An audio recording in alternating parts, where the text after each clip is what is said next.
Welcome to my YouTube channel. વિદ્યાર્થી મિત્રો, આજે આપણે ધોરણ 7 પ્રથમ પરીક્ષાની જે અસાઇનમેન્ટ છે એમાં ખાલી જગ્યાઓ જોઈશું.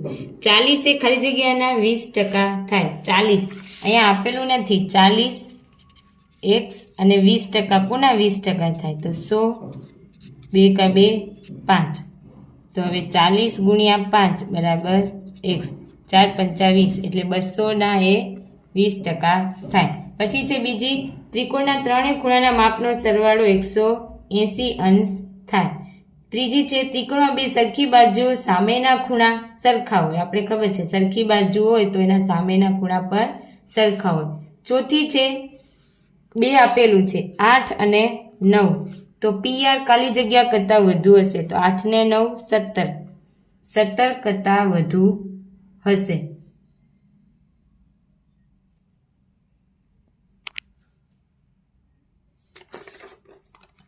પછી છે, સમીકરણનો ઉકેલ શોધો એટલે ચલની કિંમત શોધવી. 41 નો કોટી કોણ? તો 90 - 41 એટલે 10, અહીંયા 8, 4 અને 9 એટલે 49. 40 નો કોટી કોણનો પૂરક કોણ? તો 90 - 40 એટલે 50 અને 180 - 50 એટલે કેટલા આવશે? 100 અહીંયા 50, 8 130. પછી છે 86 નો પૂરક કોણ? તો 180 - 86 10 એટલે આવશે 94, 94 અંશ.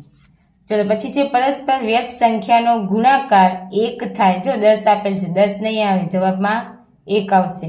પછી છે 19 રૂપિયા અને 9 પૈસાને, તો આ 19 રૂપિયા અને 9 પૈસા આવી રીતે લખાય.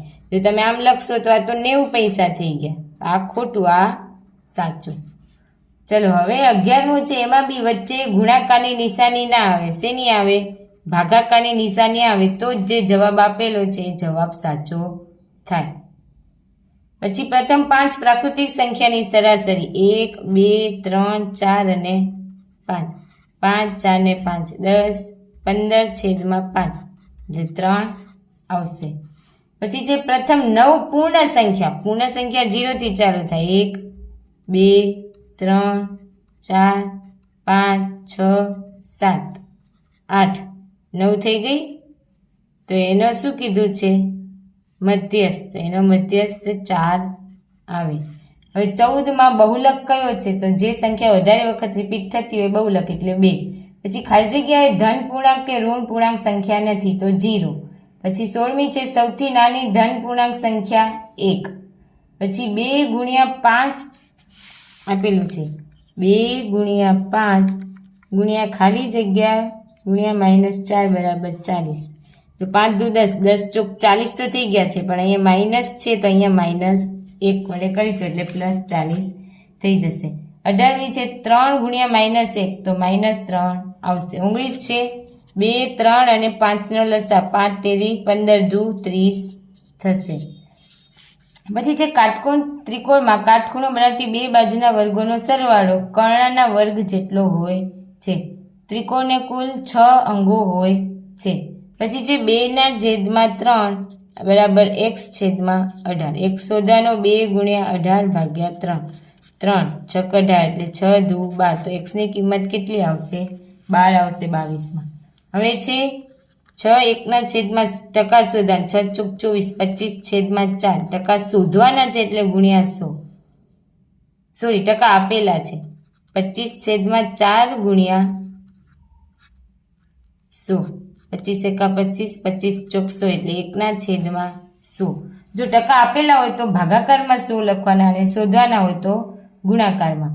હવે 24 છે, 1, 2 થી કરીને 100 સુધીનો વિસ્તાર. તો વિસ્તાર આપણે ખબર છે, સૌથી મોટી સૌથી નાની એટલે 99 આવશે. હવે એના પછી 25મું છે, શું છે? 9x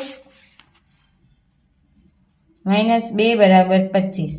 તો 9x 27, 9 તેરી 27 એટલે 3. x + 8 બરાબર -3. x બરાબર -3 - 8 એટલે x બરાબર -11. સમીકરણની ડાબી બાજુ અને જમણી બાજુનું મૂલ્ય હંમેશા સમાન હોય છે. જો બે આસાન કોણ પૂરક હોય તો તે રેખિક જોડના ખૂણા હોય. હવે બહિષ્કોણ 29મી 105 અંશ હોય તો ત્રિકોણના અંતઃસમૂહ કોણનો સરવાળો પણ કેટલો થાય? 105 અંશ.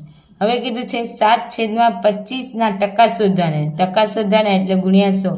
25 ચોક 100 એટલે 7 ચોક 28% થાય. સૌથી મોટી ઋણ પૂર્ણાંક સંખ્યા તો -1 આવે. ઋણ પૂર્ણાંકમાં જેમ સંખ્યા નાની એમ સંખ્યા સૌથી મોટી. હવે ભાગાકાર ભાગ્યા 6 બરાબર -3. આ ભાગાકારમાં આ બાજુ આવશે તો ગુણાકારમાં 6 તેરી 18 તમારે જવાબ આવશે. 10 મિલીમીટર બરાબર 100 સેન્ટીમીટર. હવે છે 2x 34 2x બરાબર 4 x વત્તા 5. 2x - 1 5 - 4 x બરાબર 1 આવે. કેમ કે 2x માંથી 1 x જાય તો 1 અને 5 માંથી 4 જાય તો 1. હવે 35 જો બે ખૂણા પૂરક કોણ હોય તો તેના માપનો સરવાળો 180 અંશ થાય. પછી કીધું જે બે ખૂણા કોટિકોણ હોય તો તેમના માપનો સરવાળો 90 અંશ થાય. હવે કાટકોણ ત્રિકોણ આપેલો છે, એમાં કીધું છે બી કાટખૂણો છે તો AB 9 આપેલો છે, BC 12 આપેલો છે. તો આપણે ખબર છે 12નો વર્ગ વત્તા 9નો વર્ગ. 12નો વર્ગ 144, 9નો વર્ગ 25, સરવાળો કરશે તો 169. 69 કોનું વર્ગમૂળ છે?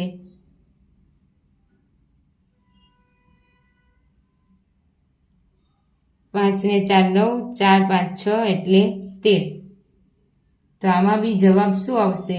13 આવશે. 15 આપેલો છે એની જગ્યાએ 13 કરી દેજો. સોરી 5 9 9 81 છે. ના 81 ને એટલે 4 ને 1 5, 8 ને 4 એટલે 225 થશે. ના સરખો જ છે જવાબો. અહીંયા મારે ભૂલ હતી. 5 નથી 9 છે. 9નો વર્ગ છે. 9નો વર્ગ 81 એટલે 144. 8 ને 4 12, 225. 225 કોનું વર્ગમૂળ છે? 15નું એટલે 15 જવાબ આવશે. 85% ને દશાંશમાં ફેરવતા તો 0.85 જવાબ આવશે.